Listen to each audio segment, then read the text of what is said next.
یەکێکی وەکو زەین العابدین. زەین العابدین جوانی خواپەرستان، جوانی پیاوچاکان، جوانی خواناسان. زەین العابدین کە ناو نرابوو سەجاد لەبەر ئەو هەموو کڕنوشەی بۆ خوایە بە. زەین العابدین کوڕی ئیمامی حوسەین، کوڕی فاتیمەی کچی پێغەمبەری نازدار عەلەیهی سەڵات وەسەلام.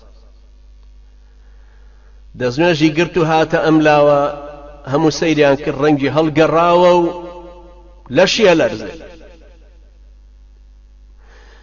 وتیان قوربان سەرماتە، فەرمووی نەخێر. وتیان ئەی ڕەنگت زۆر گۆڕاوە. سيدنا زين العابدين فرموي ويحكم كأنكم لا تدرون إلى من أقوم ولا تعلمون من أريد أن أناجي، ولا تعلمون من أريد أن أناجي. أي هاوار مقريو نازان من إستا كأوستم لحضوري شيء أوستم مقر نازان كأدويم إستا لقل شيء ببرم بدويم.